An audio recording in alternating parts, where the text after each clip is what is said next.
IndyPram,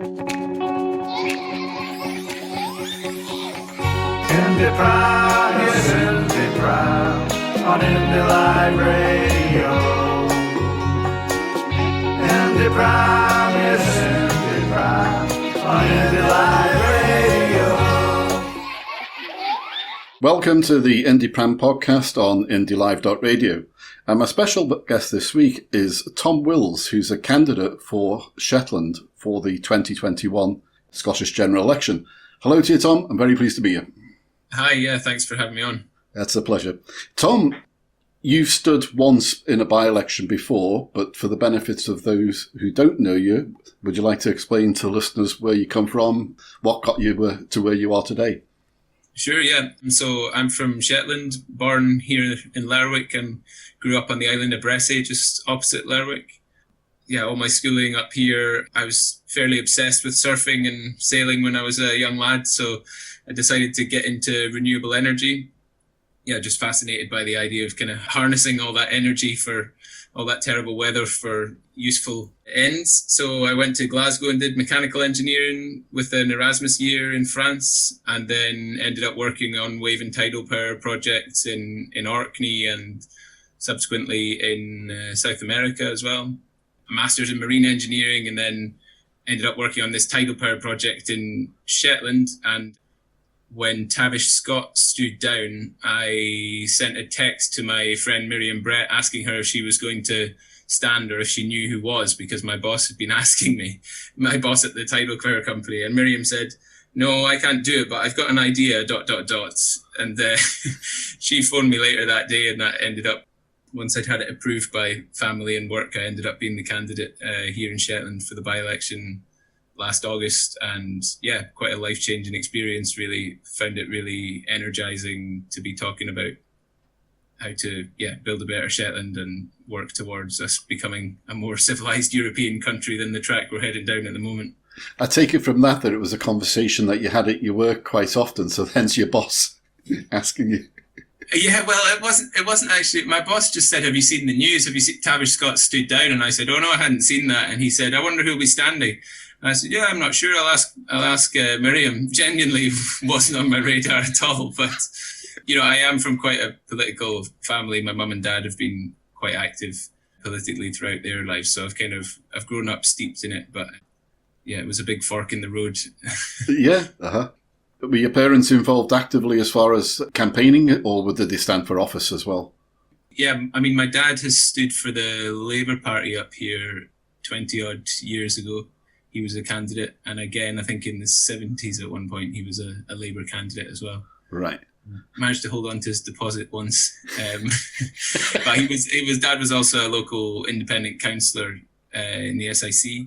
And my mum, she was active in the Labour Party her whole life, but hasn't stood for office. Right. I came from a background of voting Lib Dem. Never a member of the party, but were you always inclined initially towards Labour, or did you come in straight away with an interest towards the Scottish National Party? I think in my very early days, I was considering. That's like high school, maybe. But I joined the SNP in 2007. Yeah, and then for a while I was supportive of the Greens, just because I thought they were the only party at that time, taking climate change seriously enough. But when Brexit happened, I just thought, we need a popular front here. We need a big tent party like the SNP to get independence over the line, so we can become a more civilized European country. Well, it's 302 miles between Lerwick and Edinburgh. How do you feel Shetland differs so much from the rest of the country? Yeah, it's interesting. I didn't really think of myself as particularly Scottish until I went to university. I think if you're growing up in Shetland, you're a Shetlander first and last, Yeah, it's 12 hours on the boat to Aberdeen. It's a little bit longer than that to Norway and Faroe. So we're very isolated up here, and it's quite a distinct culture and history. Obviously, I think 400 odd years ago, it was still part of Norway. So there's the Scandinavian link. I think there was a survey quite recently. It was 60-70% of people did have, feel that they were some part Scottish, but I think most people up here would say they were, they would say they were a Shetlander first and foremost.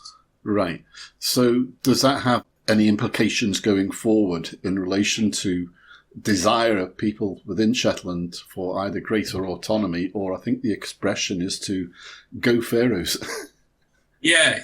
I mean, there was the Shetland movement in the 70s where they put up candidates for the independence of Shetland. I would say the more recent kind of upsurge in support for autonomy it hasn't really come from the bottom up. It's been led by more of a councillors' revolt than a people's revolt so far. But there's certainly a significant number of people in Shetland who are open to the idea of autonomy. And, with Faroe being so close, it seems like, it's not a ridiculous proposition in the way it might be in some other areas, But I don't think the majority of people in Shetland want to go the full Faroe. But I think there probably would be a majority for some more powers here and, reform of local government to increase decision-making powers locally. And that's something I'd be supportive of as well. Yeah. Well, considering that Shetland hasn't seen as much powers except in the last 20 years, because the rest of the time it's been under Westminster rule, it's really a case that surely with independence for Scotland, Shetland would have greater opportunities. And I'd like to ask you what sort of opportunities you would like to see Shetland benefit from by voting yes. Absolutely. No, I see Scottish independence as a way of empowering Shetland and other areas of Scotland. And again, you don't have to look very far. You have to look about as far as Aberdeen to see examples of areas that are regions of Norway and the Faroe Islands, even the municipalities in Faroe Islands, which have more local decision making. The SNP has been committed to that and making some moves towards it for a long time, but I do think we do need to do much more. There was I forget which year it was now, but there was the Lerwick Declaration, which Alex Salmond made, which was just to formalise the fact that the SNP is committed to the principle of subsidiarity, the idea that decisions should be made as locally as possible. And that was kind of in response to the Our Islands, Our Future campaign, which was a kind of coalition of Shetland, Orkney and the Western Isles, which sought to kind of capitalise on the discussions around Scottish independence and argue that, if more powers were going to be coming back to Scotland, that they shouldn't be held in Edinburgh. They should be passed down to the local authorities. Interestingly, there's a quote from Joe Grimmond, which I like to put out and about, and I'll be doing a lot more of in the election, where he basically talks about, that he doesn't like the terminology around devolution because it implies that power rests in the centre and has to be graciously devolved back down to the outlying areas. But I think he was angling at, and I would agree that, power rests in the community, and the community should decide how much of that power it wants to delegate back to the centre. So, yeah, and if you've read any of Leslie Riddich's work, you can see that the comparison, whether it's the size of our local authorities or, the number of people who stand for election and the turnout, the comparisons are not very favourable with the rest of Europe. So there's a lot, there's room for fresh thinking, but there's also some directly transferable existing solutions across Europe that we could look at adopting. Yeah. No, I haven't read Leslie's, but I have been to talks that she's given, and was impressed in relation to what she was talking about as far as local power in, for example, Norway, that they've got so much power in the local communities that when you look at the regions in Scotland, the amount of power that quite a substantial region can hold, it doesn't actually address a lot of the localised issues by having such a large constituency, shall we say. Yeah. So community councils here, I think their average budget is something like £400 a year, whereas, even in England, it's a lot more than that. Yeah. Well, that's a perfect example of a distribution of power and input of feedback, which should be stepped up, is definitely on the local community council side of things. So you've got a task ahead of you in 2021. Is it made any easier by the fact that Lib Dem's position has completely reversed since that by-election? Because after that by-election, there was a general election in which the leader of the Lib Dems was bounced from my constituency and hopefully won't return to politics. But the Lib Dems have been a strong force in Shetland for many years, but are now against the EU or rejoining the EU. So how different do you expect that will have a bearing on the 2021 election?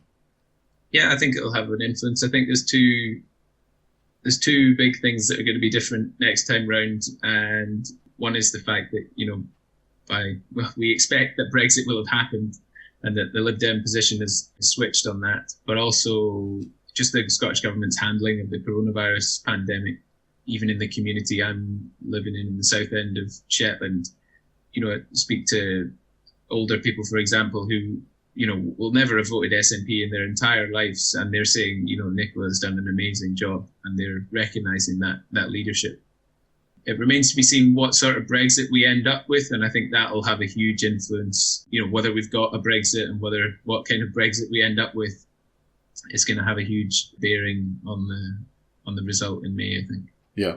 Well, as we speak at the moment, we still don't know, and we're only this rubber band of talk seems to get pulled again for a few more days of extra talks, but it's certainly looking like a hard Brexit. But even if it isn't, it's going to be a very minor or temporary deal that looks as though it could be put in place to help transport. Otherwise, things are going to go really down the tubes very quickly. So, how do you feel the mood will change because of Nicola's performance, confidence that it's given? My point of view is coming from someone who only got interested in politics at the time of the referendum. Mm-hmm. I never paid that much attention. But looking at Nicola's performance and what she has come out with over this pandemic, I think it has made a lot of people realise those who weren't interested in politics, that actually Scotland does have reduced powers and not the amount of power and responsibility that a lot of people probably thought automatically we had, because we've got a parliament at Holyrood, and they're now more aware of the limitations on the powers, but also the limitations on fundraising. So I think that will have had a big bearing on people turning now and thinking a bit more. Yeah, exactly. As you say, it's the limitations, but it's also the potential to do better with the powers that we do have has been clearly demonstrated again as well. So, that can only help us going into this election. I mean, the yes vote in Shetland in 2014 was, we were a long way off, and I think we've still got a lot of patient persuasion to do up here. But certainly, the Scottish Government has built up a huge amount of trust locally, and I think, fair-minded, lifelong Liberal supporters here in Shetland. I just can't. You wonder where's the pathway to the sort of society that they want. They sincerely want a fairer society.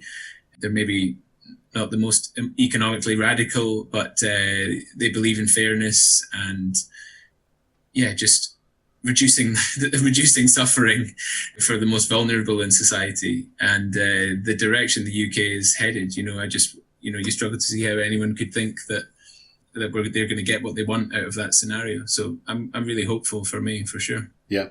Well, I look upon it as myself as being a long time Lib Dem voter before I came over to the SNP. Mm-hmm. And so that's going to be a similarity in Shetland, that a lot of people have given support for Lib Dem, and when they have awakened politically and realised, for me, it was a case of the lies. I couldn't trust. If I can't trust a party, then they don't deserve my vote. And with what we saw with the Lib Dems, especially when they went into coalition with the Tories, that was the straw, that was the last straw for me. That broke the camel's back. And that's when I did waken up to what the implications of that vote. So what would you... Sorry?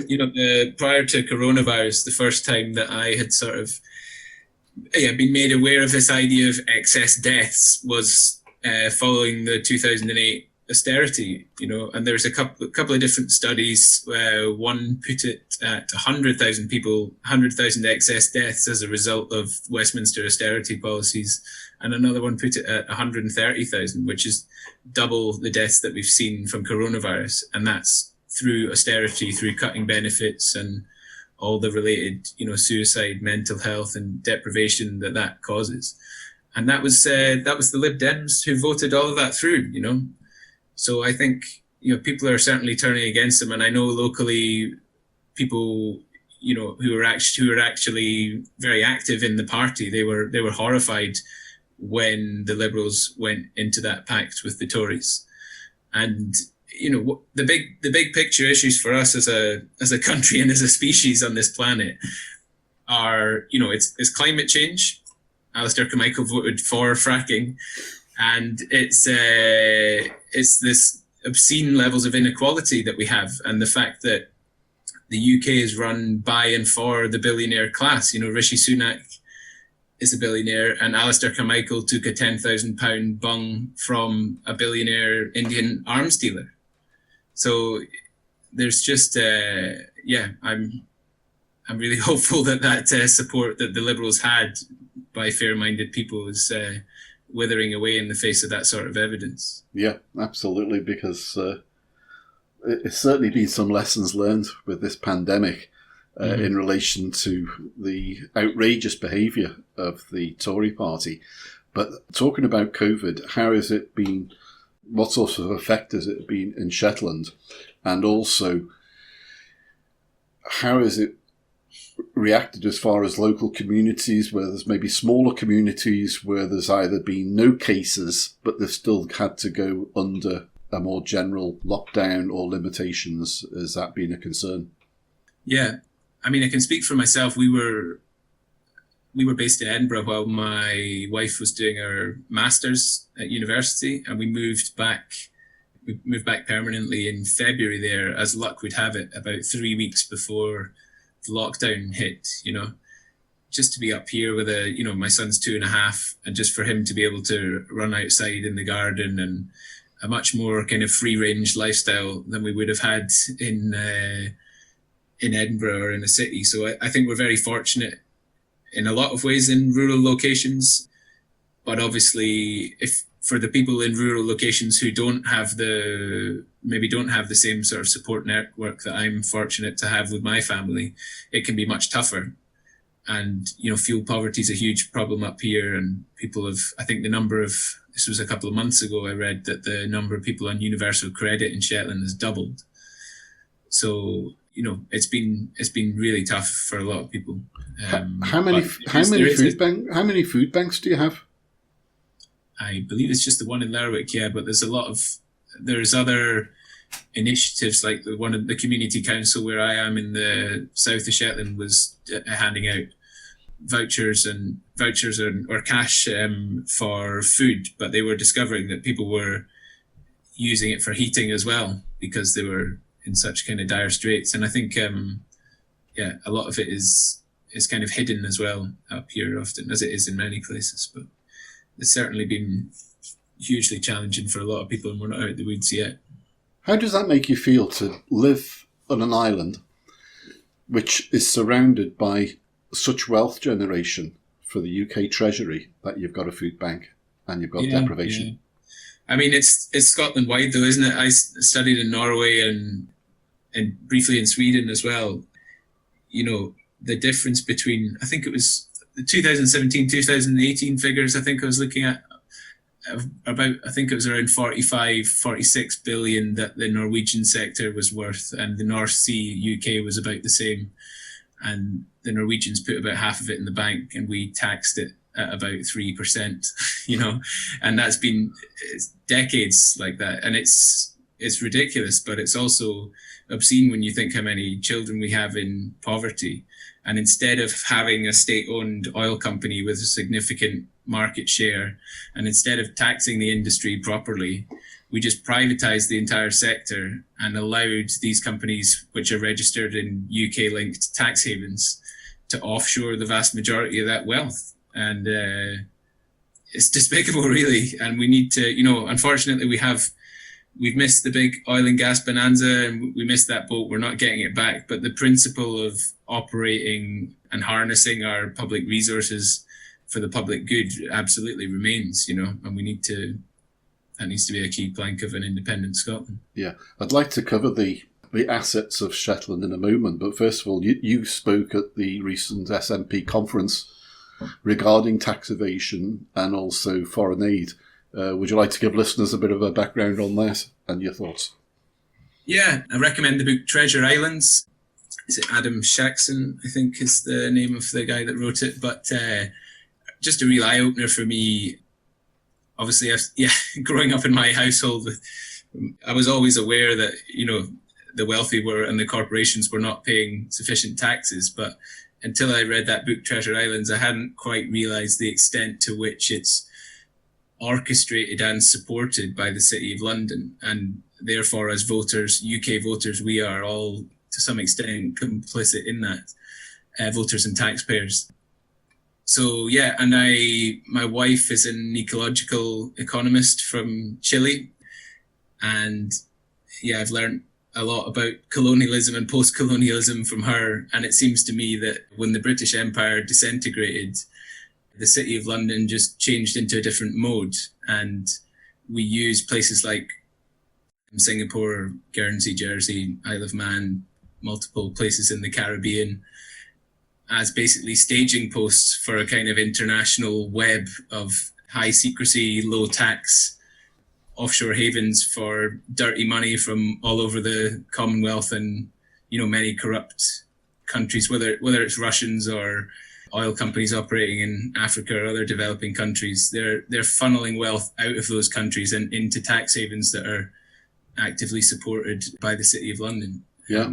Because I read recently it's approximately an estimate of about £400 billion a year is lost due to tax abuse and evasion using these offshore facilities. To suggest that we can't afford to fund some foreign aid to the countries that we've spent, well over a century extracting the wealth from is just ridiculous and shameful. Especially at the same time as we're, through quantitative easing, I think it was about 450 billion that was pumped into the economy following the 2008 financial crisis. And a lot of that went to financial institutions registered in tax havens. Yeah. And I think it was the first 6-9 months of the COVID response, we quantitatively eased 400 odd billion again into the economy, again to, for example, airlines registered in tax havens. So that was crazy. I think certainly with Virgin was one particular case that was hitting the headlines at the time. Mm-hmm. And we could do so much differently as an independent country. And that is probably, well, first of all, can I go back to the Shetland? It was on the asset side. Now, one of the biggest investments in Shetland at the time of the oil boom was Sullom Voe. Mm-hmm. Now they've started extracting offshore and the oil's not even touching Shetland. It's going straight onto a tanker. How much of that is a loss of income to Shetland and what effect has it had? Yeah, I mean, there's gas coming ashore from some of the new fields, but it's certainly, it's in a slow decline. And there's a lot of people, very justifiably concerned about what's going to happen there. I think I read recently about 18,000 or 12,000 maybe jobs in the North Sea have been wiped out over the course of this year. And, there's a real risk that we end up doing to oil and gas workers what Thatcher did to the miners if we don't get something in place soon. But at the same time, we've got a climate emergency that absolutely demands wartime levels of spending. It's not like we're short of we're not short of jobs that need doing, and the money can, as we've seen in 2008 and in response to COVID and in the Iraq War, the money can be found, but we just need to make sure that we're helping people, some of them with directly relevant skills and others that are going to need to retrain, but to get out of the oil and gas sector as that declines and to get into the new technologies of the future. And the Shetland Islands Council is looking into alternative uses for Sulan Voe, talking a lot about its use potentially as a hydrogen, either green or blue hydrogen, green being hydrogen produced by renewables and blue being produced from fossil fuels by capturing the carbon. It's in a strategic location, Sulan Voe. It's a fantastic deep water port. So there's certainly the possibility for it to continue, have a sort of second lease of life around carbon capture or hydrogen or even LNG export. But it's very uncertain times, and the North Mainland of Shetland has had a number of calamities really recently, with the airport at Sulan Voe closing down, Moorfield Hotel burnt down, and there's people being laid off from the terminal. So yeah, it's very difficult times, but we have huge potential in offshore renewables. We need to get to net zero as soon as possible, but I always say to people, my day job is installing and maintaining tidal turbines. And every time we do that, we use a boat which burns diesel, so we do need fossil fuels to get through the transition. And we're currently a net importer of fossil fuels. So there will be some work for that, for the terminal to do into the future, but it's in decline and we need to ramp up the cleaner options. Yeah. What is the population status now in Shetland? Is it increasing, decreasing? Is there the jobs? It's hovering around 23,000, and Promote Shetland, the kind of Shetland Tourist Board, is actively, doing some great work to promote Shetland as a place to live. And I think everyone in Shetland knows that we need to attract more people, especially young families. And the Faroe Islands provide an example of how, they've managed to do that. I think they've got a similar land area, but nearly double or slightly more than double the population size. And as soon as you have a larger population, you can support and justify, larger pieces of infrastructure and health provision. Even just take the ferry example, if you double the size of people using the ferry, then we can afford to have a bigger ferry and the cost per head is going to go down. So yeah, and with climate change accelerating, it's becoming, I think since coronavirus as well, there's been a lot of interest in people wanting to move up to Shetland. I know of a few examples of people who've taken, coronavirus has been the nudge to make them decide to come and live in Shetland. So it's another quite hopeful area. I think I can definitely see it growing into the future. Yeah. Do you have much of a tourist industry as far as ferry passenger liners coming in? Yeah, we did until this year. It's been a huge blow to the local harbour authority and a lot of the shops on the street. Although I was talking to a couple of shopkeepers recently, and they said that actually the local community is, I think, making much more of an effort to shop locally than they might have been before. And I grew up, my first job from sort of early high school days was working on my dad's tourist boat. So we would take tourists on a sort of 3-hour boat trip around the island that we live on to look at the seabirds and the seals.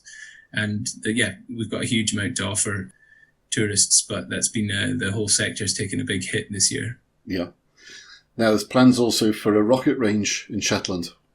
Yeah, the Space Centre up in Unst. So yeah, Unst was historically an RAF base. There was RAF Saxiford up there in the Cold War times, and had a bit of a renaissance, I think in the 90s it was. So yeah, they've been trying to rekindle that economy locally. And I think a lot of people are quite hopeful about this development. I understand it's Lockheed Martin that's involved. I don't really know the details about it. I hope it's going to be a positive development for Shetland. I'm maintaining a little bit of healthy skepticism about what it means and the fact that Lockheed Martin's involved. But yeah, very much so. A bit wary. When you're speaking to, or anyone approaches you in Shetland and asks you questions regarding independence, what sort of questions are they? Are they the typical ones of what currency would we use and can we afford it? And if that's the case, what replies do you give? Yeah, I think can we afford it is the big one, and the answer is yes. But I don't think we should shy away. You know, there will be challenges, and I think people are tired of how long Brexit has dragged on, and they're tired from coronavirus. So, you know, it's not easy always to make that argument, but I fall back on the Nordic comparison a lot. You know, we are surrounded by Nordic countries, Faroe, Iceland, Norway, Sweden, Denmark, here in Shetland, that have managed to create more shared prosperity, many of them with a lower amount of resources per head of population than we have here in Shetland and here in Scotland. And, you know, fundamentally, if you want to be a successful independent country, you need energy, you need water, you need an educated population, and if there's some additional resources in there, then that's a bonus, you know, and we have all of that coming out of our ears. So the Business for Scotland materials, the Scotland the Brief book, I've been distributing a lot of those, and I think for Shetland, any argument for Scottish independence needs to be made through the sort of Shetland lens. So what's in it for Shetland?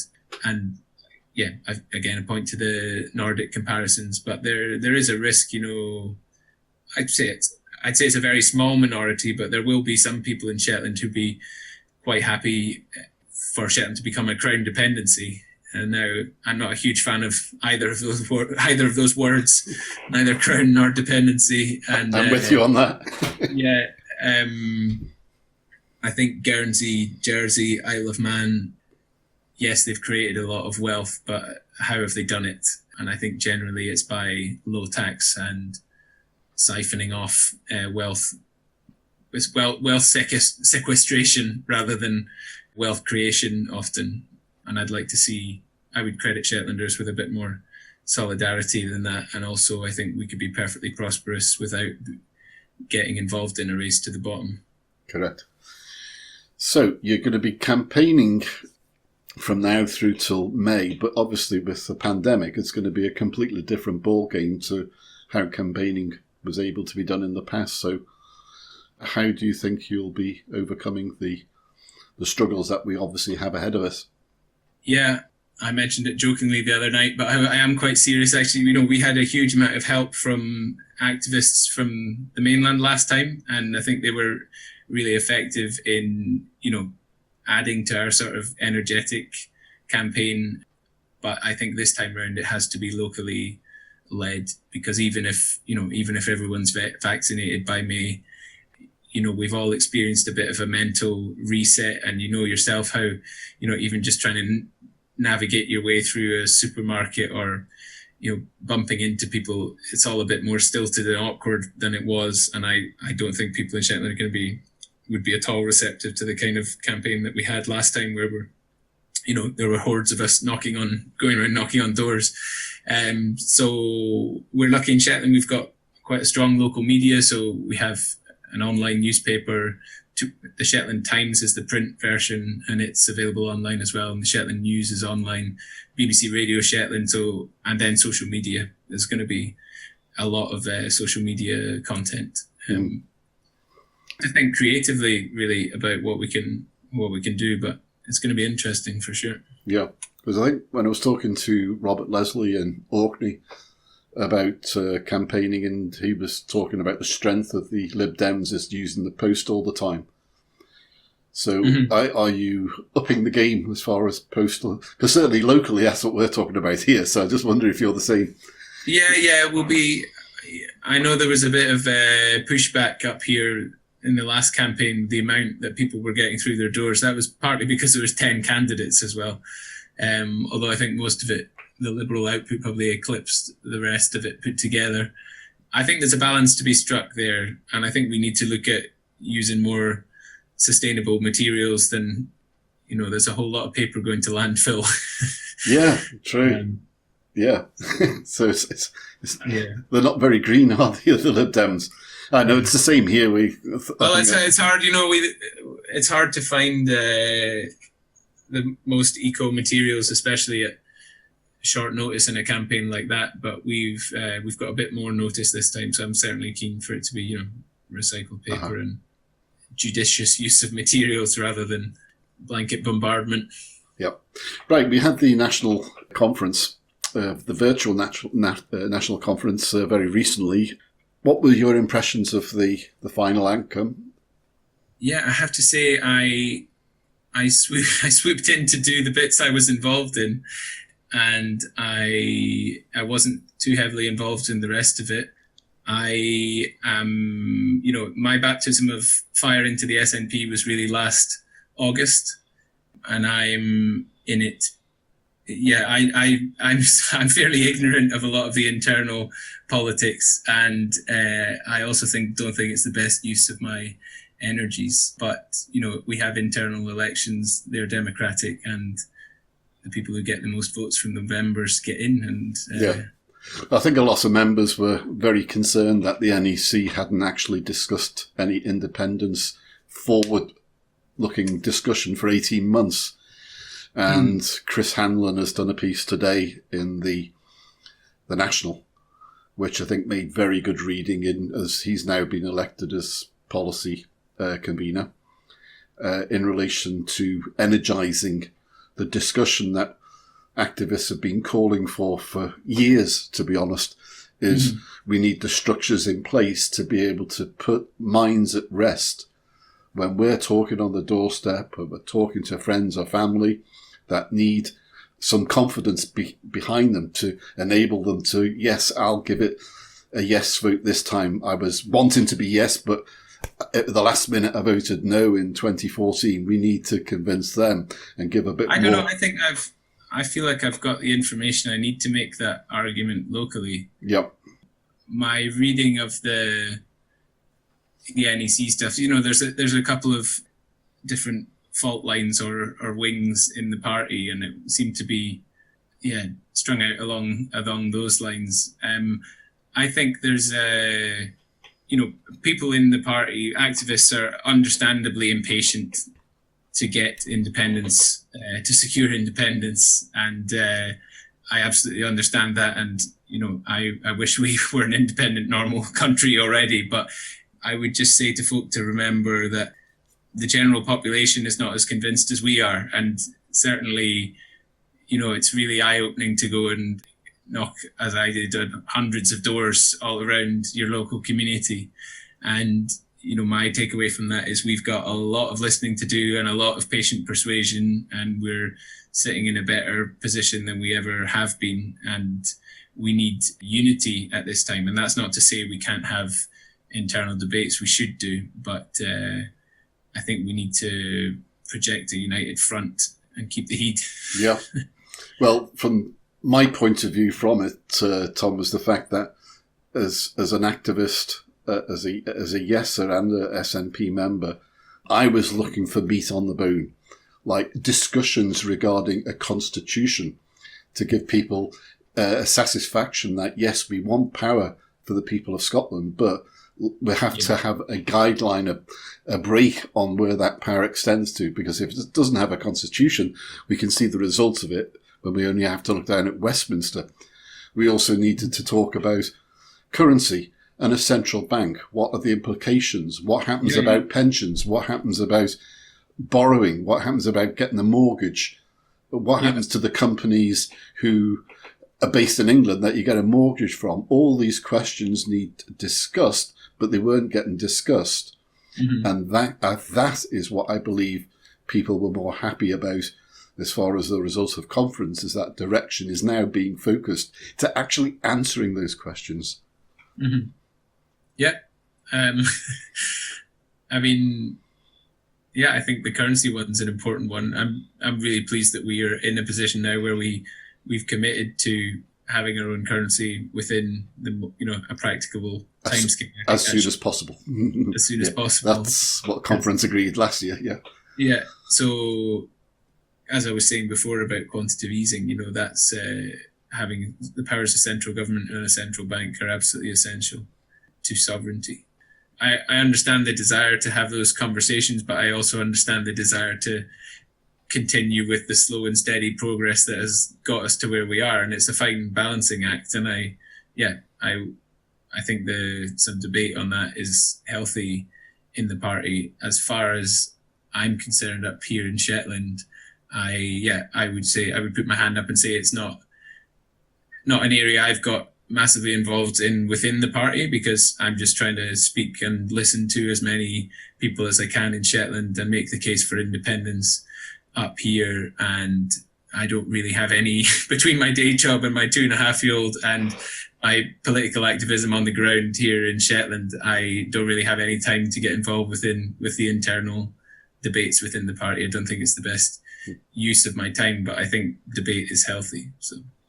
So if people are listening right now in Shetland as well as the rest of Scotland, and in fact around the world, because Indie Live Radio is online, what would you be saying to people who need to consider voting for yourself, who haven't previously voted for yourself? Go on my social media, send me a message, and let's have a conversation about it.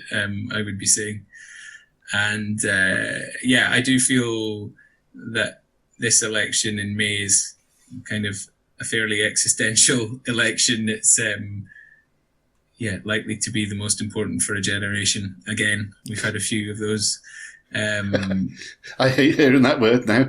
yeah, I know. Yeah, you got to be careful what you're saying, but yeah, we're getting dragged in an extreme right-wing direction by people who are responsible for and linked to the people who are, have given us rampant global economic inequality, 26 billionaires owning more than half the population, the climate crisis fueled by a small number of enormous corporations. And we have the opportunity to chart a different path and be a more responsible global citizen. And I think the turnout in Shetland last time was 50%, but in Lerwick, in the independence referendum, it was 80 plus, and I hope we're going to see a much bigger turnout come May, because it's an important one. A very important one. How do you finally, just what sort of impact would Shetland have or suffer if we did have a cliff edge Brexit, no deal?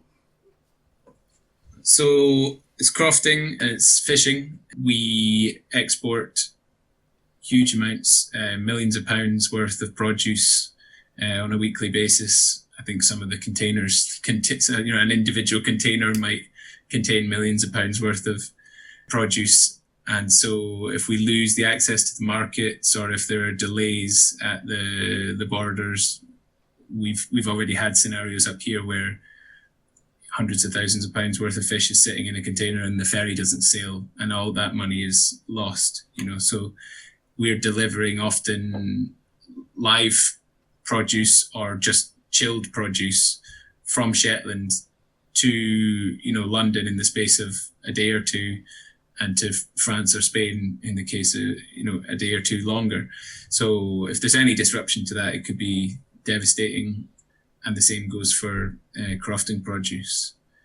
I think almost every area of public life, if food prices are going to go up, the cliff edge Brexit is just pick a sector of the economy and there's going to probably be an impact on it. So I really hope it can be avoided. And I think it boils down to, somebody described it as Boris Johnson. He's got a choice between screwing over the ERG or screwing over the whole country. And I know which one I hope he chooses, but it's not by any means guaranteed.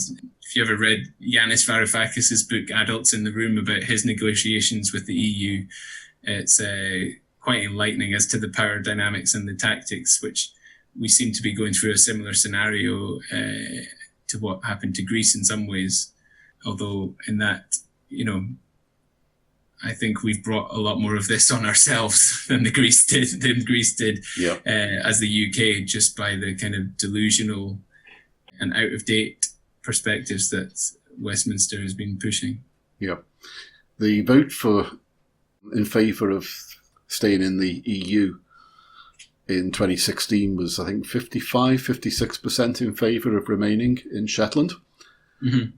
Going forward, what do Shetlanders talk about preference for? Full membership of the EU again, or EFTA membership or EEA?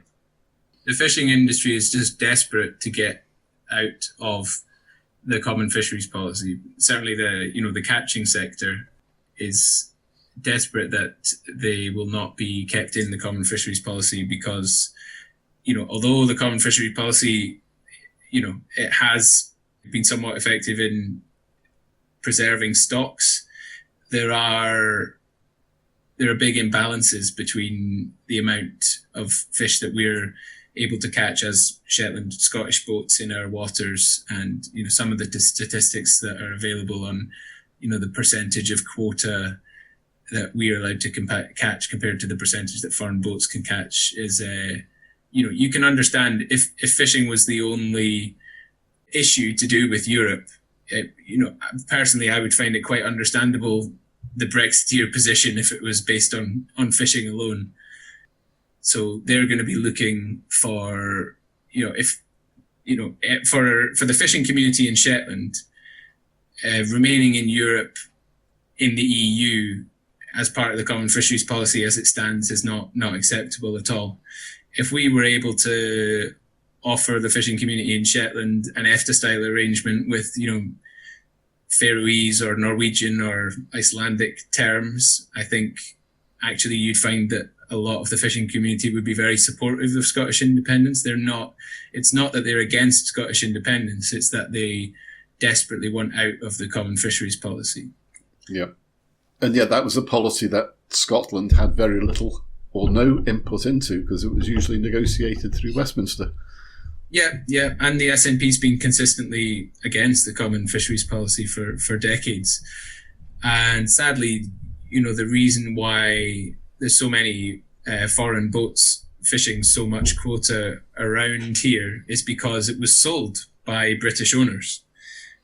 Most European countries don't and didn't privatise their fishing quota and allow it to be bought and sold to owners in foreign countries. But under Thatcher, like everything else, and Heath before that, we allowed British quota to be bought, and that's why so much quota is foreign owned. It's not just the problems with the common fisheries policy, it's also because British skippers sold it overseas, and there's not much that can be done about that now. Yeah, okay. On that point, finally then, Tom, what about gunboat diplomacy? If these quotas are foreign owned and they want to come in and they own the quotas, how does that work as far as Boris Johnson sending out his ACB stuff? It's just indicative of the fact the EU has been the foundation of peace and prosperity across this whole continent, and it is fundamentally a peace project. And I think, it's classic Tory sabre rattling. I don't think it's going to help the situation at all, except, maybe for their egos. Yeah, I was very pleased to hear that it's the Scottish Police Scotland Chief Constable who would make a decision on that basis, and it wouldn't happen. Yeah. Well, Tom, it's been a pleasure. Thank you very much indeed for your time. Very pleased to have you on IndyLive.radio for the first time, and look forward to speaking to you in the future. Yeah, thanks for the invitation. Just let me know. Of course, best of luck for May 2021, and because I think the whole of Scotland would celebrate, just like we did here in my constituency when Amy Callaghan took Joe Swinson's seat. There would be celebrations throughout Scotland if you could take Shetland for the SNP, and the people of Shetland actually saw the light and realised the important step they would be taking. Yeah, it's not about me, but it's the best thing for Shetland, and I think it's clearer than ever that if we want to build a fairer, greener society, we have to do that through independence. So I'm certainly going to be making that case very strongly. Well, I hope the people of Shetland will get behind you and give you a massive vote come May. Thanks very much indeed, Tom. Thanks, Ray. Cheers. IndyPram, yes, IndyPram on Indy Live Radio.